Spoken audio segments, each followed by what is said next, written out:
যেদিন আসমানের নিচে আর ঈমান থাকবে না। চুম্বকের দুইটা সাইড আছে, আমরা ছোটবেলা খেলতাম, এক সাইডে টেনে নিয়ে আসে, আরেক সাইডে ধাক্কায় ধরে না, কাছে আনা যায় না।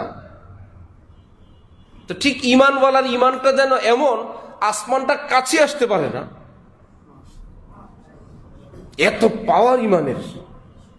একজন ঈমানওয়ালা যদি এই পৃথিবীতে থাকে, আসমান ভেঙে পড়বে না, এত পাওয়ার। যেদিন এই ঈমানওয়ালা থাকবে না, আসমান টিকে থাকার মতন আর খুঁটি নাই, আসমান ভেঙে পড়বে।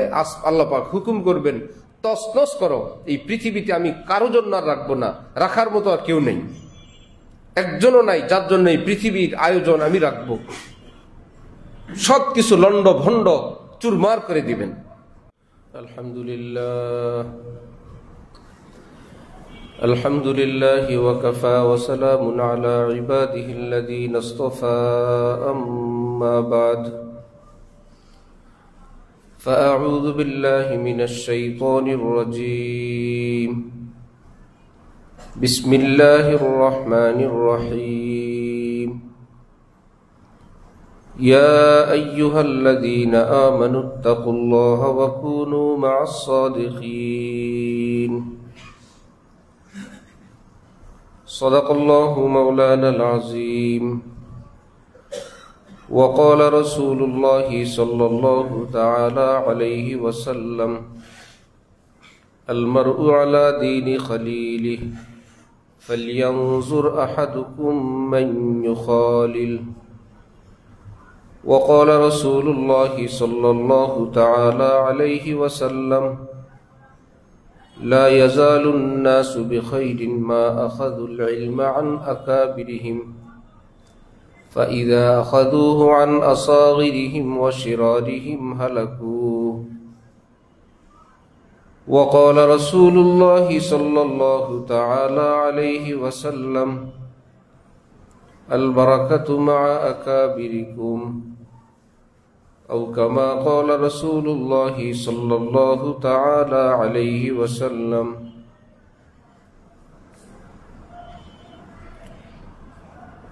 মোহতারাম মুসলিয়ান কেরাম,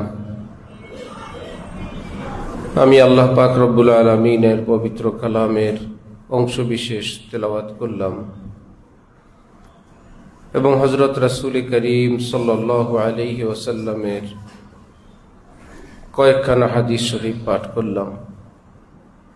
আল্লাহ পাক কোরআন শরীফ এবং হাদিস শরীফের কামিল হেদায়েত আমাদের সকলকে দান করেন।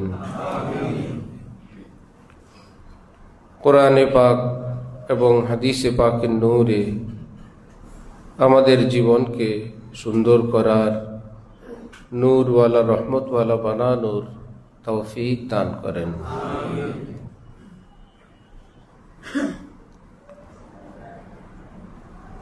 মসনবী শরীফের লেখক হযরত মাওলানা জালালউদ্দিন রুমি রহমতুল্লাহি আলাইহি পৃথিবী বিখ্যাত একজন আলেম, একজন বুজুর্গ। হযরত কাসেম নানুতুবি রহমতুল্লাহি আলাইহি বলতেন, তিনটি কিতাব বিশ্বজনীন, আশ্চর্যকর কিতাব: কোরআন শরীফ, বুখারী শরীফ, মসনবী শরীফ। সেই মসনবীর লেখক বুজুর্গানে দ্বীন বলছেন, আল্লাহর প্রেম ভালোবাসা দ্বীনের উপরে ২৮,৫০০ ছন্দ বিশিষ্ট এই মসনবী শরীফ কেউ যদি পড়ে একবার, আল্লাহ পাক তার অন্তরে আল্লাহর মহব্বতের আগুন দিয়ে দিবেন। তার অন্তরে আল্লাহর মহব্বত জাগবেই জাগবে। হযরত জালালউদ্দিন রুমি তার কিতাব মসনবী শরীফের মধ্যে বলেন, জুমলা আলম জি সবব গুমরাহ শুদ, কম কাসে জবদালে হক আগাহ শুদ। সমাজের মুসলমানরা যে গুমরা, পথভ্রষ্ট, পথহারা, এর একটি কারণ হলো তারা যার নিকট গেলে হেদায়েত পাবে, এইরকম নায়েবে রসুল, এইরকম ওলামায়ে কেরাম থেকে তারা বেখবর, তারা গাফেল, চিনেই না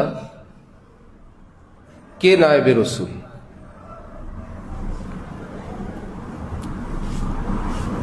দীর্ঘদিন পিতা বিদেশ থাকার পর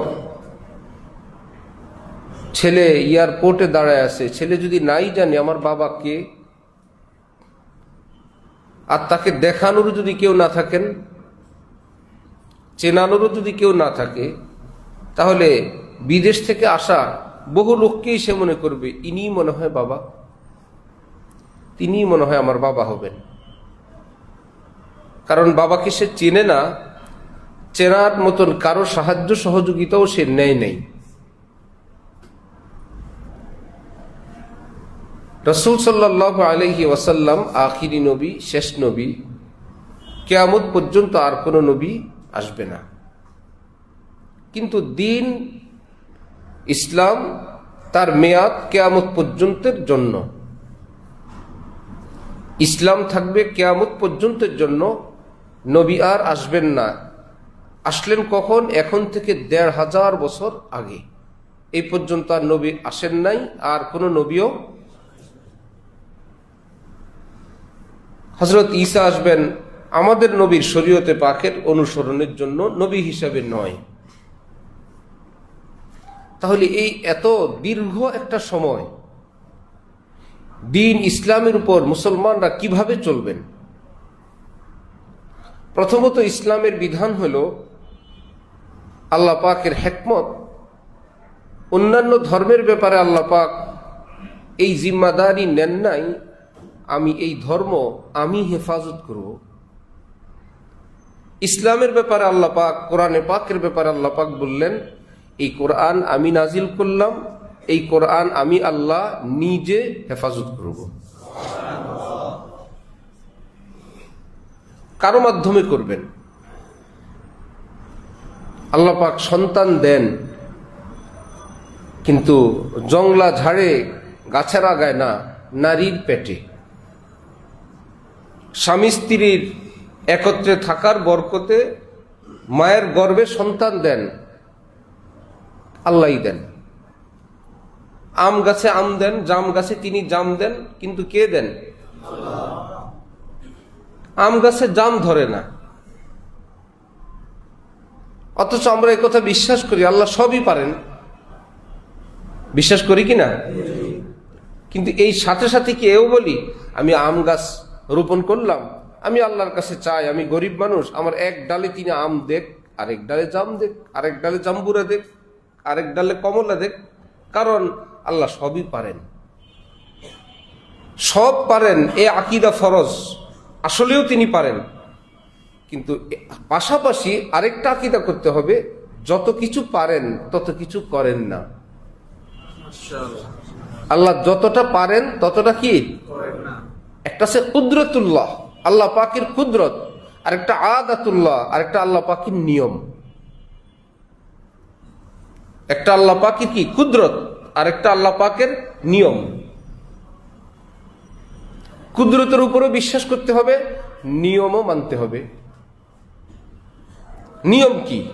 নিয়ম হলো আম গাছে আম। আবার তিনি নিয়মের বাইরে কিছু দেখায় দেন, পিতা মাতাহীন আমি আদম দিলাম, পিতাহীন ঈসা দিলাম।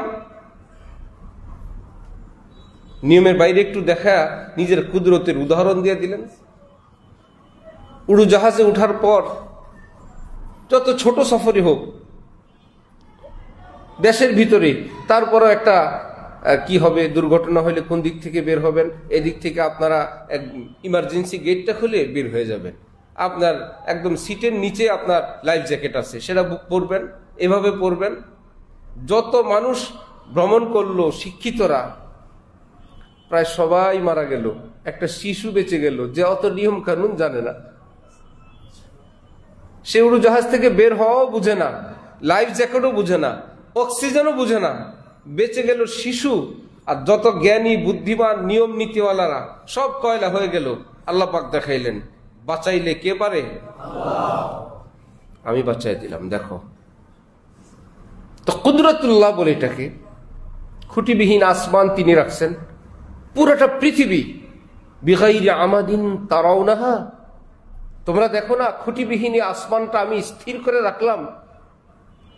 সারা পৃথিবী তুমি ঘুরো, আসমানের কোনো খুঁটি নেই। আসমানটা দবজ কত, মোটা কত, এই জমিন থেকে আসমান শূন্য ফাঁকা যত, আসমানটা মোটা অত।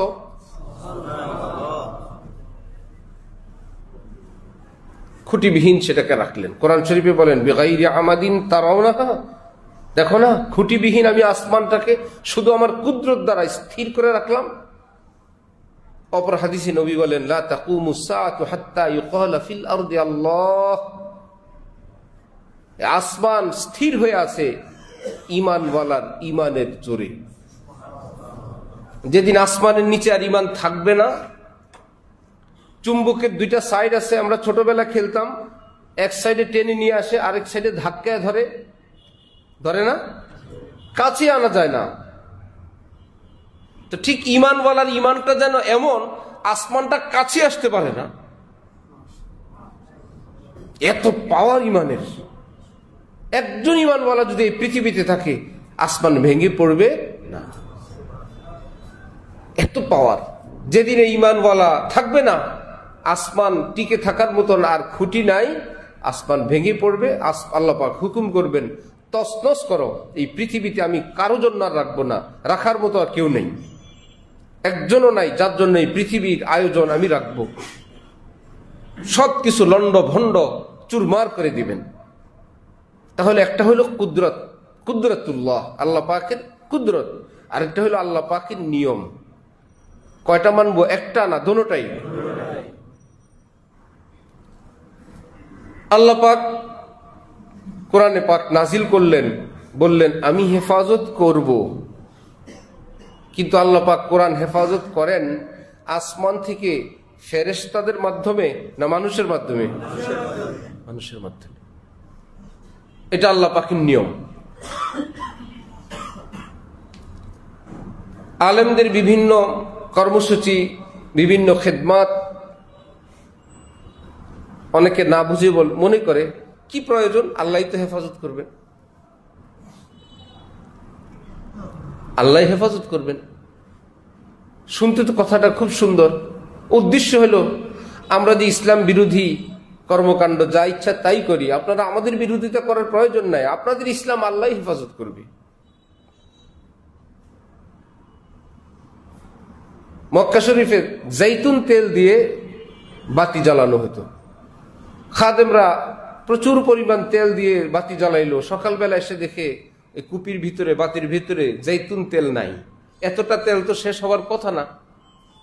পাহারা দিয়ে দেখলো একদিন দুষ্ট কোনো লোক জৈতুন তেল চুরি করে খেয়ে ফেলে। খাওয়ার আগে আবার কি বলে, আল বাইতু বাইতুল্লাহ ওয়াজ জাইতু জাইতুল্লাহ ওয়াল আব্দু আব্দুল্লাহ বিসমিল্লাহ। ঘরও কার ঘর? বান্দাও কার বান্দা? তেলও কার তেল? বিসমিল্লাহ। বাইতুল্লাহ তেল খায়, আবার বলে অনেক মানুষ দেশের জিনিস চুরি করে আর বলে আর কি, এটা কি অন্য কারো নাকি? আমাদের তো দেশের জিনিস কি এটা পরের কারো? আমাদের দেশের আমরা। ভাই চার ভাইয়ের জিনিস এক ভাই খাওয়া জায়েজ নেই। 10 জনের পুকুরের মাছ একজনে পীর সাহেবকে হাদিয়া দেওয়া কি জায়েজ আছে? মাছটা কি একজনের না 10 জনের? একজনে উঠে আরামসে হাদিয়া দিয়ে দেয়। যৌথ বাঁশ ঝাড় থেকে একটা বাঁশ দিয়ে দেয়, জায়েজ নেই। তাকি উসমানী সাহেব তিনি বলেন, আমার আব্বার ইন্তেকালের পর আমাদেরকে সান্ত্বনার জন্য আসলেন হযরত থানবীর খলিফা আমাদের শেখ ডক্টর আব্দুল হাই সাহেব রহমতুল্লাহ আলাইহি। তকি উসমানী সাহেবদের পীর যিনি হবেন, কত বড় মানুষ। তো বাসায় আসলে তকি উসমানী সাহেব বলেন, আমার আব্বার বন্ধু আমাদের হজরতকে কি হাদিয়া দিব? আব্বার ব্যবহৃত একটি আতরের বোতল হজরত কি দিলাম, যেটা আমার আব্বা ব্যবহার করতেন, অনেক দামি আতর, অবশিষ্ট অংশ, এটা আপনাকে হাদিয়া। আব্বার স্মৃতিও হবে, হাদিয়াও হবে। ডাক্তার আব্দুল হাই সাহেব বললেন, তকি উসমানী তোমার আব্বার মিরাস রেখে যাওয়া সম্পদ, ভাই বোন, তোমার আম্মা, সকলের মাঝে শরীয়ত সম্মতভাবে কি বন্টন হয়ে গেছে? বললেন জি না হযরত, হয় নাই, শীঘ্রই হবে। বললেন বন্টন যদি না হয়ে থাকে, আতরের বোতলটা যৌথ সম্পদ, একার সম্পদ না, যৌথ। যৌথ সম্পদ তুমি একা হাদিয়া দিতে পারো না, তোমার এই পারমিশন শরীয়ত দেয়নি।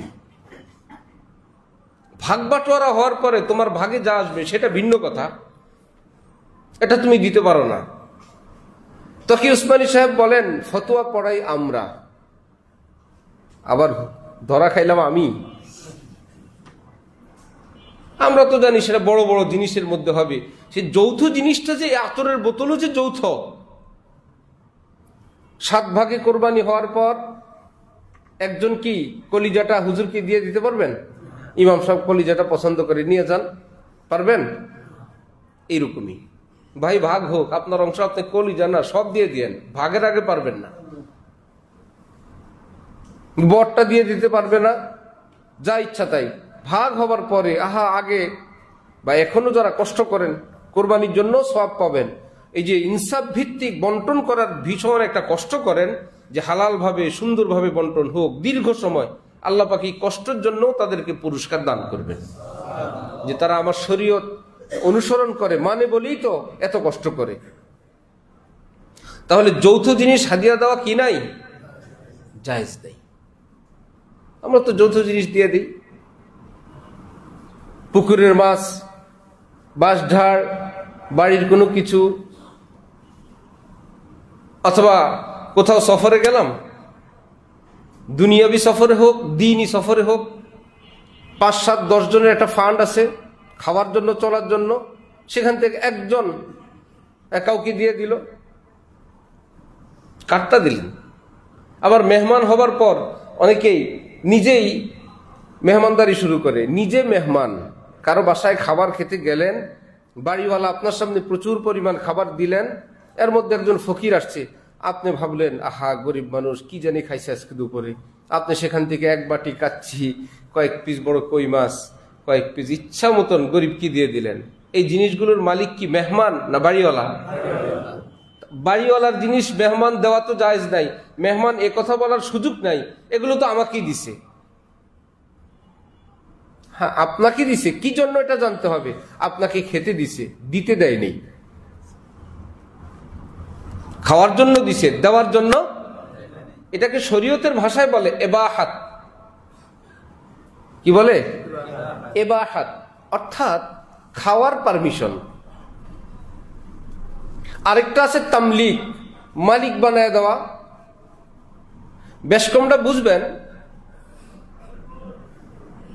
যখন ঘরে মেহমান আসে, কখনো ঘরের মানুষেরা মেহমানের সম্মানার্থে সৌন্দর্যের জন্য একটু বেশি করে দেয়। মেহমান যদি পছন্দ করে খাবেন, কোনো আপত্তি নেই, থাকলে আমরা খাবো, বাচ্চারা খাবে, এরকম কোনো আইটেমের সম্মুখীন হন কিনা? আপনারা নাও হইতে পারেন, সব বড় লোক মানুষ বাদাম তুলির, আমরা হই। এমন কোন আইটেম, এমন কোন ব্যাপার হয়ে গেছে, বাচ্চাদেরকে বলা হয় বা নিজেরা মনে করে ওকে মেহমানকে দেওয়া হোক, মেহমানের হওয়ার পর যদি থাকে আমরা খাবো। যদি থাকে কে খাবে? এইবার বাড়িওয়ালা যদি শুনে মেহমান যা খাওয়ার তো খাইলেন, বাকিটা দিয়ে দিলেন, তখন সে কি মনে করবে? মেহমান, ওনাকে তো আমি দিতে দেই নাই, মুশকিল। আমার বাচ্চাদের জন্য আমি ভাবছি বাচ্চারা খাবে, উনি যে দিয়ে দিলেন, এটা তো অন্যায়। আরেকটা আছে দেখেন বিপরীত, বক্স ভরে কারো বাসায় খাবার দিলেন, কিংবা ইমাম সাহেবের জন্য খাবার পাঠাইলেন, কিংবা কারো বাসায় খাবার পাঠিয়ে দিলেন। তাহলে এই বক্স ভরে খাবার দেওয়ার সময় যিনি খাবারটা দেন, তারা কি এই অপেক্ষায় থাকেন যে ওনাদের বাসায় পাঠাইলাম, গুলশান পাঠাইলাম, ধানমন্ডি পাঠাইলাম, ইমাম সাহেবের বাসায় রুমে পাঠাইলাম, সুতরাং উনি যা খাবেন খাবেন, বাকিটা ফেরত আসবে আর আমরা খাবো, এরকম কোনো আশা থাকে? দুইটাই তো খাবার এক পেশ করা হলো, কিন্তু একটা সময় খাওয়ার মালিক, আরেকটা সময় আমরা মনে করি যা ইচ্ছা তাই করুন, খাবেন, ফেলবেন, দিবেন, মানে ওখান থেকে ফিরতির কোনো আশাও নাই, ওটার আমরা মালিকও না, এটাকে বলে তামলিক, মালিক বানানো। ইমাম শাহরানি লিখছেন যে আগেকার বুজুর্গানি দিনের কেউ কেউ এমন ছিলেন, একটা ভালো জামা পরলেন, একজন এসে চাইলো, ভাই আপনার জামাটা আমার সুন্দর লাগছে, নিয়ে যাও। আপনার রুমালটা খুব সুন্দর, নিয়ে যাও। যা চাইতেন তাই দিয়ে দিতেন। এখন বন্ধু বান্ধবরা টেনশন করতো, আরে ইনি তো সবসময় বিপদে থাকেন, তার কাছে যা চাই তাই দিয়ে দেয়। এখন অন্যান্য বন্ধু বান্ধব যারা মাসআলা জানেন, তারা শেষে ওনাকে দিতেন যে এই জামাটা আপনাকে ব্যবহার করার জন্য দিলাম, এটার মালিক আমি। এইবার কেউ চাইলে বলে যে ভাই আমার তো দেওয়ার ক্ষমতা নাই, এটার মালিক আমি না, ভাই আমার গায়ে দিতে দিচ্ছে। ওনার বন্ধু বান্ধবরা এইভাবে আটকাইতেন যে এত বড় মুশকিল, ওনাকে মালিক বানায় দিলেই সেটাকে অন্যকে দিয়ে দেয়। যাই দেয় দেখি উনি সবসময় খালি। এখন বলে উনি জামা দিলাম, আপনি গায়ে দিতে থাকেন, মালিককে আমি, গায়ে দেন এবার, এই রুমাল আমার। তো শরীয়তে পাকের মাসআলা মাসাইল তকি উসমানী সাহেব বলেন যে আব্বার ইন্তেকালের পর আতরের বোতলটা বন্টনের আগে এটা কি একজনের না সকলের? একজন এটা দিতে পারেন না। হযরত মাওলানা ইলিয়াস সাহেব রহমতুল্লাহি আলাইহি দাওয়াত ও তাবলীগের প্রতিষ্ঠাতা, কয়েকজন ওনার নিকট হাদিয়া নিয়ে আসছে। হযরত বললেন যে ভাই কে নিয়ে আসছো? বলে হযরত हम लोगों की तरफ से हदिया है। हजरत बोलते हैं चंदे का हदिया हम नहीं खाते, চান্দার হাদিয়া খাই না ভাই। মানে যে হযরত আমরা সবাই মিলে কিছু কিছু দিয়ে আপনার জন্য নিয়ে আসছি। বললেন এইরকম হাদিয়া আমি খাই না। কেন? মনে করেন হুজুরের কাছে দেখা করতে যাবে ৫ জন ৭ জন ৩ জন, সবাই মিলে ভাবলো খালি হাতি কিভাবে যাই। হ্যাঁ ভাই ঠিক বলছেন, বলো ভাই কিছু দেই, কি নিবা? ভাই আমের মৌসুম, আম নেই, কাঁঠাল নেই, একটা কিছু নেই, চলো দাও ভাই কিছু দাও। তা আমি 500 দিলাম, তুমি 200, ভাই আমার কাছে টাকা নাই 50, আচ্ছা আর তুমি, ভাই আমার কাছে টাকা নাই, আর ভাই যা পারো দাও, নেন 20 টাকা আছে। সবাই মিলে হুজুরের কাছে হাজির, আম কাঁঠাল নিয়ে আসছে। গিয়ে কি বলে, হযরত আমাদের পক্ষ থেকে হাদিয়া, বলে না? যে বেচারা 500 টাকা দিছে সে জ্বলতে থাকে, বললা তো খুব সুন্দর করে আমাদের পক্ষ থেকে হাদিয়া, তুমি তো 20 টাকা দিছো আর আমি 500 দিছি, ওটা বুঝে বলছিলা? খুব সুন্দর করে তো বললা আমাদের পক্ষ থেকে হাদিয়া, বড় গলায়। তাহলে যিনি দিলেন তিনি কষ্ট পান। দ্বিতীয় নম্বরে, এক ব্যক্তি আন্তরিকভাবে এটা দেওয়ার জন্য প্রস্তুত ছিল না। এরকম পরিবেশ আসবে, জানাই নেই, পকেটে টাকা নেই, প্রস্তুতি নিয়ে বের হয় নাই, এখন সিস্টেমের মধ্যে পড়ে লজ্জায় পড়ে দিতে হয়েছে তার। এই দেওয়াটা শতভাগ আন্তরিক সম্মতির সাথে হয় নাই, হয়েছে?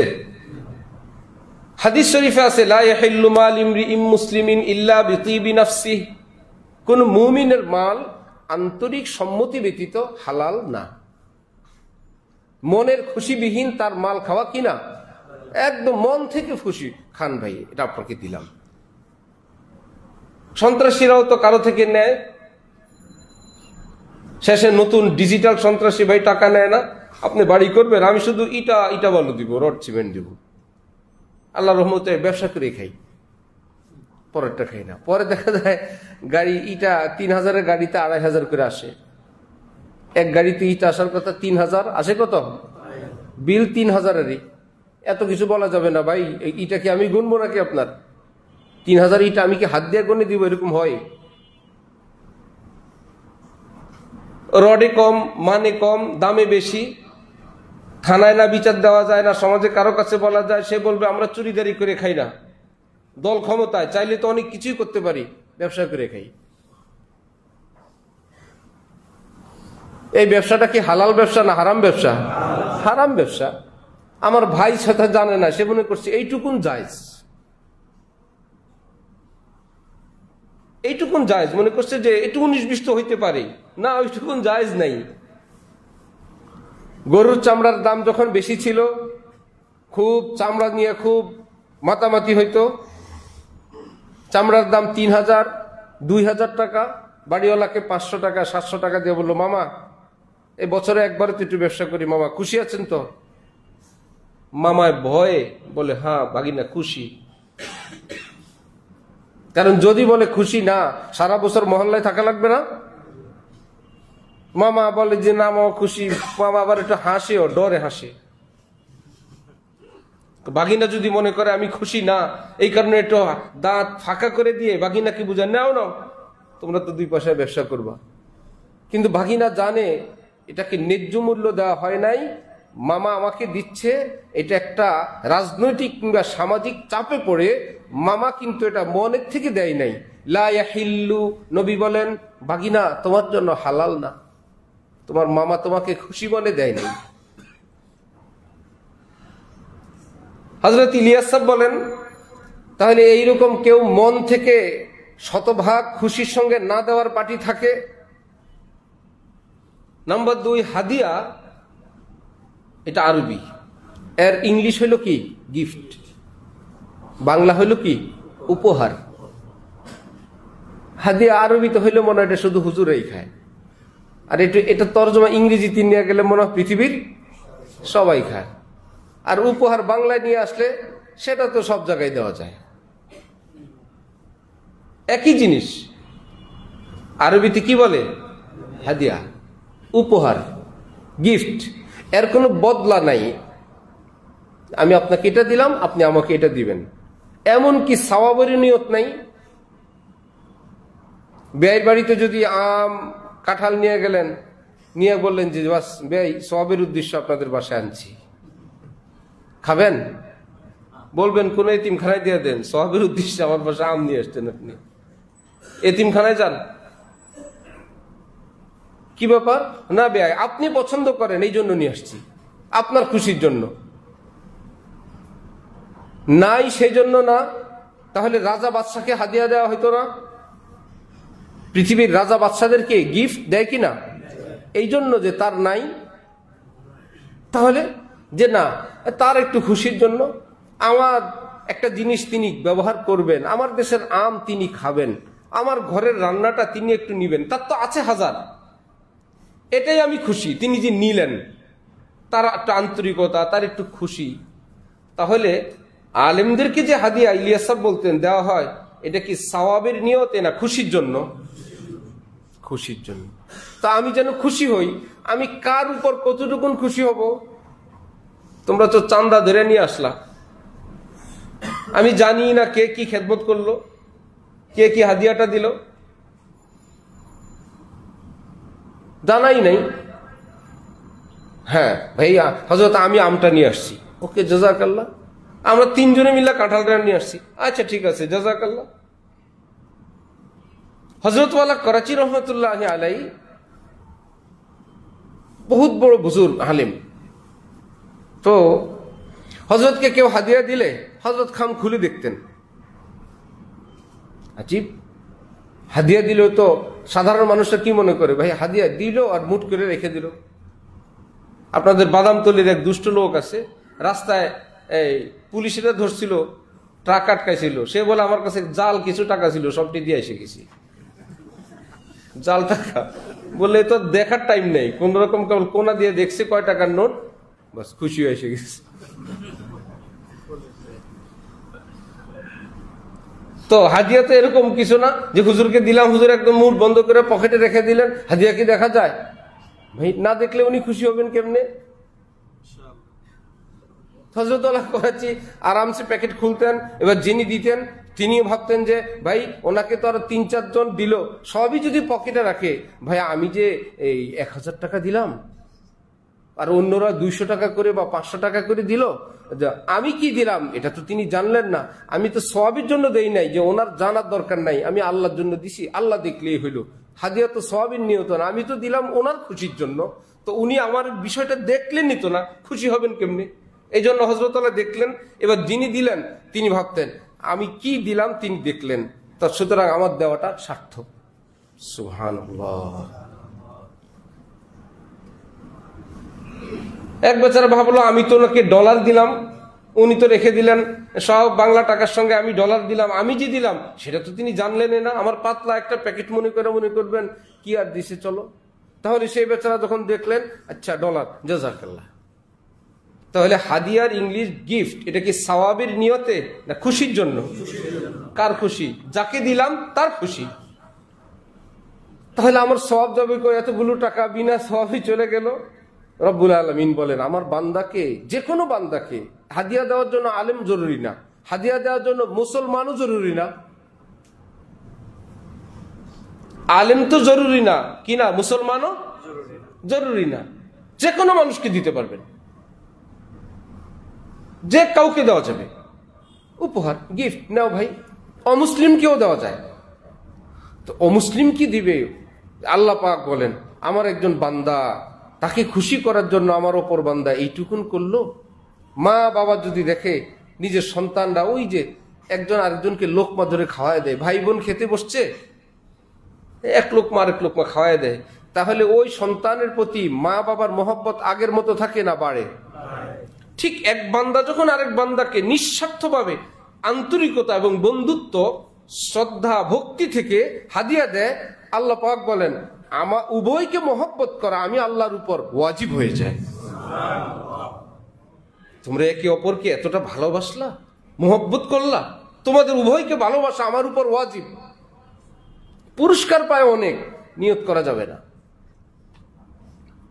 হাকিম মুহাম্মদ হযরত আশরাফ আলী থানভী নব্বরাল্লাহু মারকাদাহুর নিকট দুই ব্যক্তি আসবেন।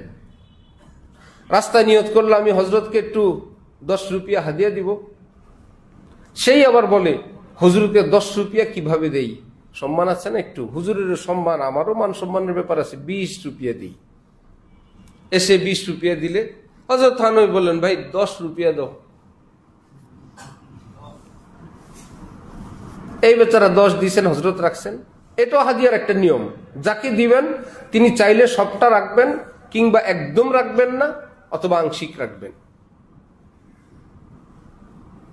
তিনি রাখতেই হবে না, হাদিয়াত রাখতে তিনি বাধ্য না। যে কোনো ব্যাপার তার থাকতে পারে, সবটা রাখতেও তিনি বাধ্য না, সেটাও থাকতে পারে। হয়তো সবটা রাখবেন, আংশিক রাখবেন, রাখবেন না। এই অধিকার শরীয়ত কাকে দিছে? যাকে হাদিয়া দিবেন তাকে শরীয়ত দিছে। আপনি দিলেই তিনি রাখতে হবে, বাধ্য না। হযরত থানভীকে 20 দিলে হযরত 10 রাখলেন। হাদিয়াওয়ালা চলে গেল, সাথী ছিলেন, বললেন হযরত আপনার কারামত। এই ব্যক্তি অন্তর থেকে 10 রুপিয়া দিতে চাইছিল, এটা হলো তার খুশির হাদিয়া। পরে পারিপার্শ্বিক কারণে কেমন দেখা যায়, আপনারও একটা সম্মান, ওই ব্যক্তি সে বলে আমারও সম্মান, এই জন্য অতিরিক্ত 10 রুপিয়া যোগ হয়েছে। যেটা একদম খাঁটি আন্তরিকভাবে দিল, আপনি সেটা রাখলেন, অতিরিক্তটা রাখলেন না। আপনার কত বড় কারামত। হযরত আশরাফ আলী থানভী বলেন ভাই কাশফ কারামত আমারও তো কিছু জানি না।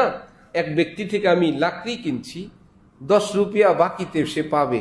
আমি রাতে আল্লাহর কাছে দোয়া করছি, আল্লাহ আশরাফ আলী ঋণী হয়ে গেছে, 10 রুপিয়ার ঋণী, আল্লাহ আশরাফ আলীর জন্য আপনি 10 রুপিয়া পাঠান। আমি সেই জন্য আমার কাছে মনে হয়েছে 10 রুপিয়া রাখলেই ভালো হয়। মুহিউস সুন্নাহ আবরারুল হক সাহেব রহমতুল্লাহি আলাইহি, হযরত থানভীর খলিফা, কেউ ওনার নিকট হাদিয়া নিয়ে আসছে, সেই ব্যক্তি হাদিয়া দিয়ে চলে গেছে। খাদেমদেরকে বললেন ভাই এটা তাকের উপর রাখো।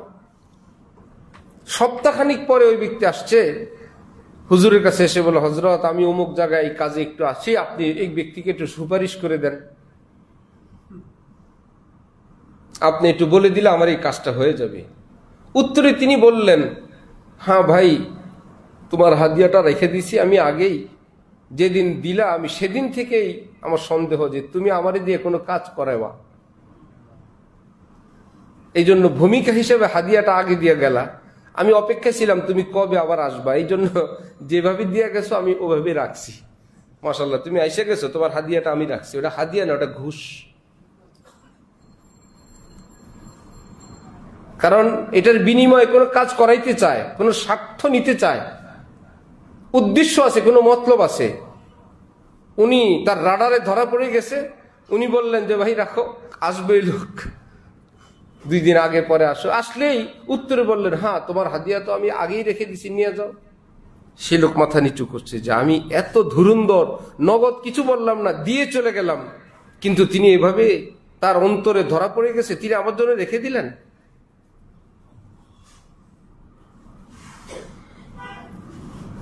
আল্লাহ, আমাদের শায়েখ হযরত আলা ঢালকানগর, আমি যার ছাত্র মুরিদ, ছোটবেলা থেকে আমি হযরত আলার স্নেহে, চোখের পানিতে, দোয়ায় লালিত পালিত।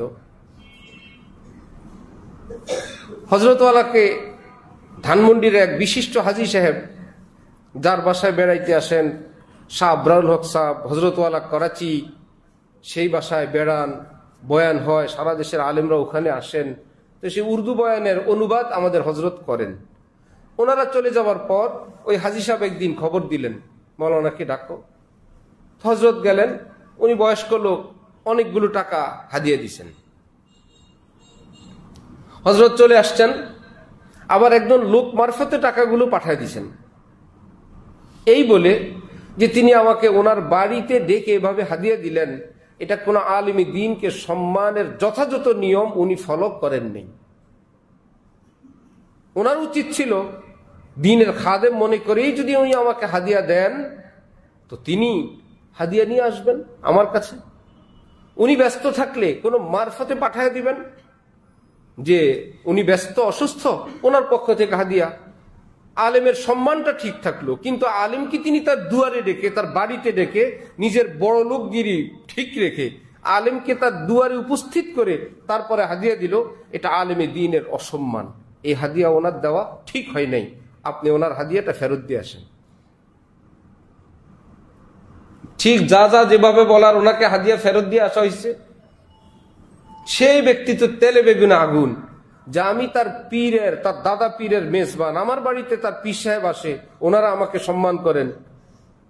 সে বাংলাদেশে আলেম, আমি তার কিছু হাদিয়া দিলাম, এই ভাষায় সে ফেরত দিল। তার পীর সাহেব করাচির থেকে আসুক, আমি বিচার দিব যে আমাকে এভাবে সে বলল। আসলে করাচি হজরত আসলেই উনি খুব বলছেন যে আপনার খলিফা তাকে এরকম হাদিয়া দিলে তো সে এরকম আমার সঙ্গে আচরণ করলো। হজরত ছা ক্যা হুয়া, আমি দেখেঙ্গে।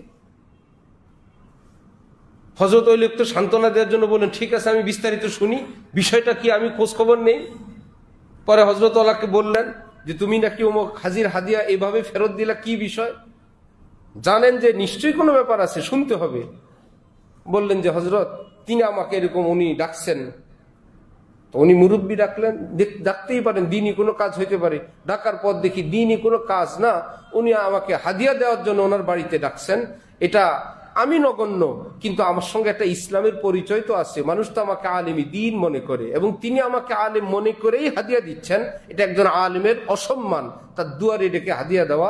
এই জন্য আমি তার হাদিয়া ফেরত দিয়ে দিছি। হযরত আলা করাচি বললেন, বিলকুল দুরুস্ত কিয়া, একদম ঠিক করছো। টাকার গরমে এরা মনে করে দুয়ারে ডাকলেই সব পাওয়া যায়, একদম ঠিক কাজ করছো। আশ্চর্য।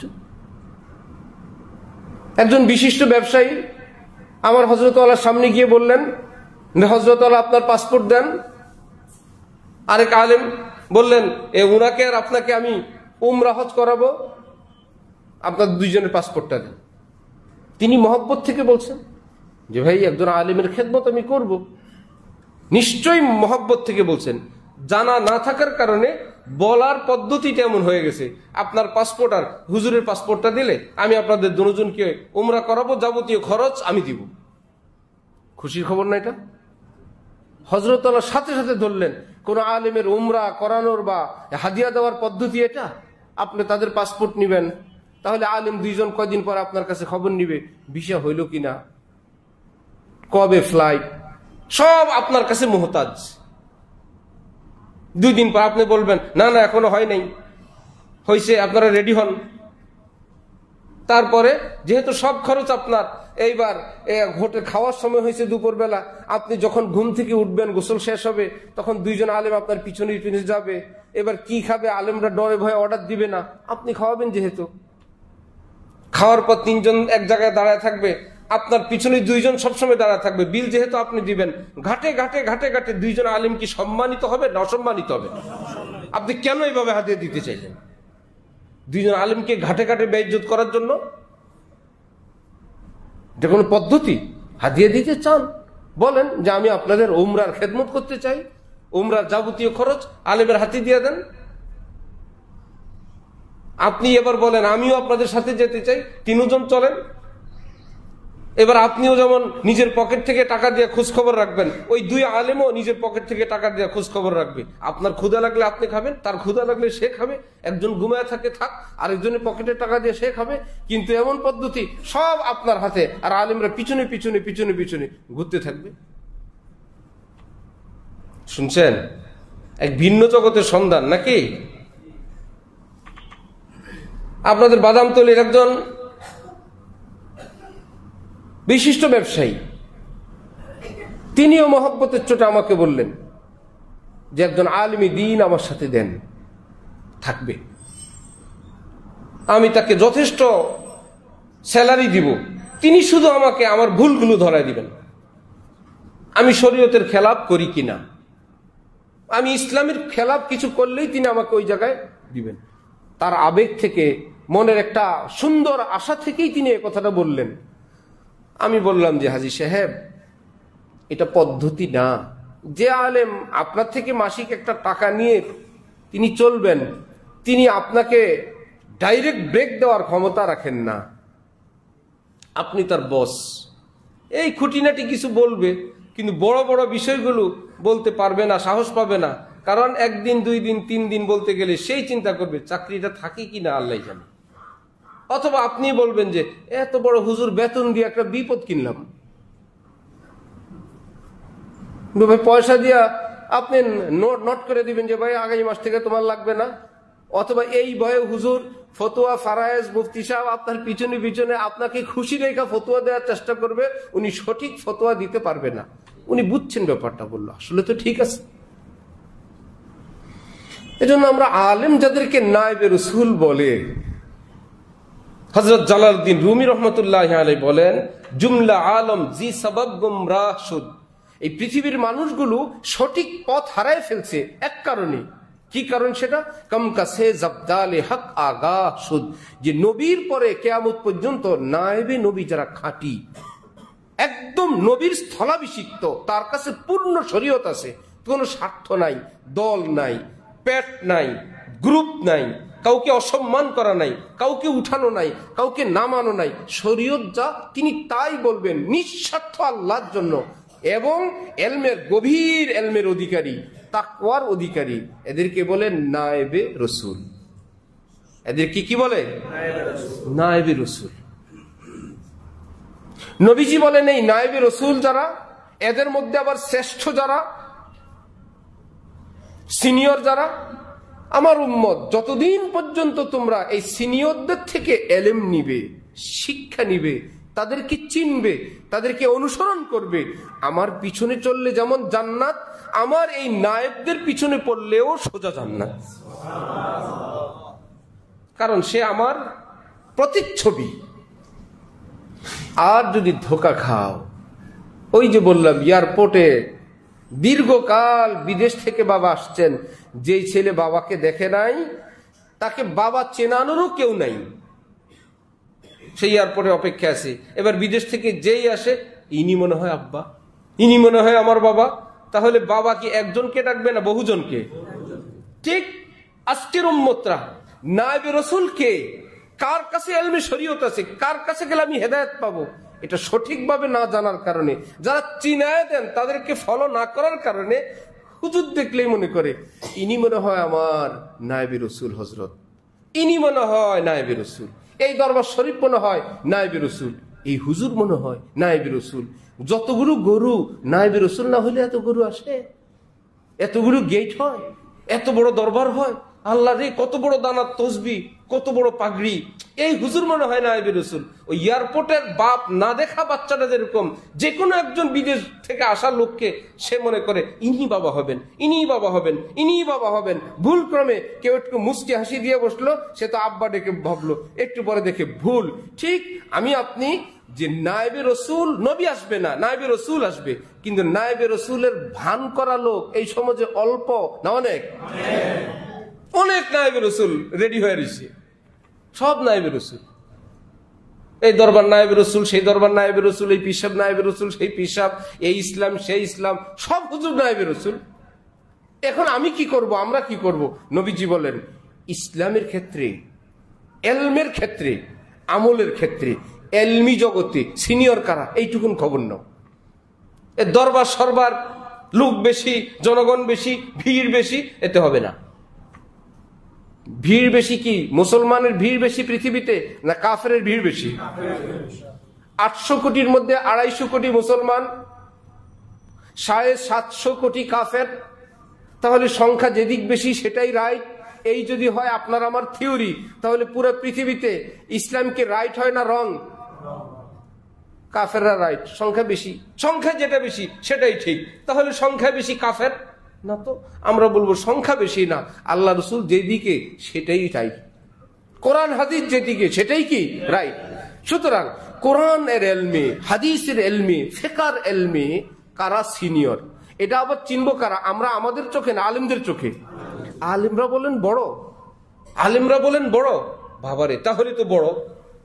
আলেমরা বলবেন এরা বড়, এরা সিনিয়র। নবী বলেন এইরকম সিনিয়রদের কাছে আমার খাঁটি এলেম পাবে। যতদিন পর্যন্ত তোমরা এই সিনিয়রদের থেকে এলেম নিবে, তাদের অনুসরণ করবে, নবী বলেন একদম হকের উপর থাকবে।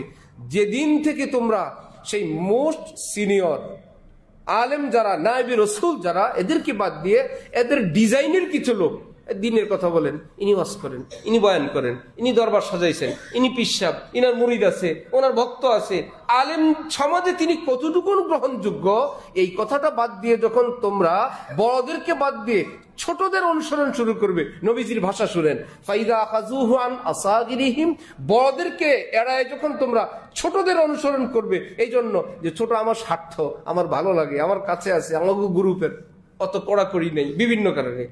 ওয়াশিরারিহিম, বড়দের বিপরীতে যে ছোট, নবী বলেন এরা খালি ছোট না, এরা দুষ্ট, এরা অসভ্য। হালাকু, আমার উম্মত তোমরা হালাক হয়ে যাবে, ধ্বংস হয়ে যাবে। তাহলে আমাদের মুক্তির পথ কি নাই না আছে? আছে, সেটা খুঁজে বের করতে হবে। একদম রাস্তায় রাস্তায় না, ঘরে ঘরে না, হুজুরে হুজুরে না, দরবারে দরবারে না। কারণ ইসলাম মানে কোরআনে পাক, হাদিসে পাক। এই ক্ষেত্রে যারা মহাপণ্ডিত, শুধু ওয়াজে পণ্ডিত, আমলে 2 নম্বর হবে না। এলমি জগতে, আমলি জগতে, তাকওয়ার জগতে, ইসলামিক জগতে আলিমদের কাছে যারা সিনিয়র, আলিমরা যদি বলেন বাদ, বাদ, ফিনিশ। তাদের ফয়সালাই চূড়ান্ত ফয়সালা, অন্যদের কোনো কথা এখানে চলবে না, এনে সংখ্যার আধিক্য চলবে না, তাদের কথাই চূড়ান্ত। যতদিন পর্যন্ত উম্মত এই থিওরির উপর থাকবে, হযরত ওলামায়ে কেরাম, ওলামায়ে কেরামের মধ্যে শ্রেষ্ঠ ওলামায়ে কেরামের ফতোয়াই ইসলাম, আমরা এখানেই থাকবো, ততদিন থাকবেন। আর সেখান থেকে চলে আসবেন, ওলামায়ে কেরামের এক শ্রেণী তো আছে বাসায় বাসায় গিয়ে টিউশনি করেন, কোরআন শরীফ পড়ান, আছেন না?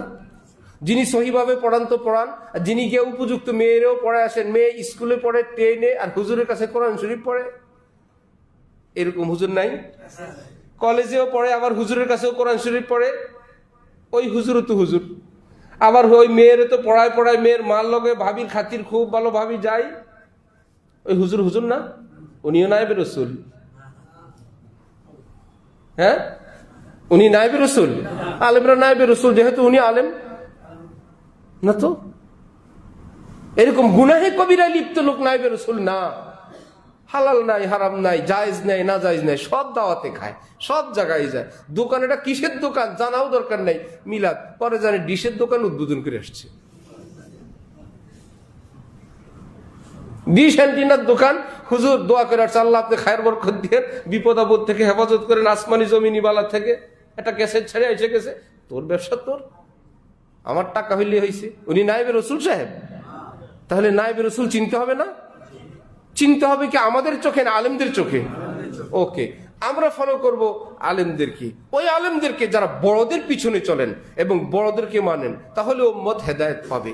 আল্লাহ আমাদেরকে তৌফিক দেন, আল্লাহ উম্মতকে হেফাজত করেন। ওয়া আখিরু দাওয়ানা আনিল হামদুলিল্লাহি রাব্বিল আলামিন।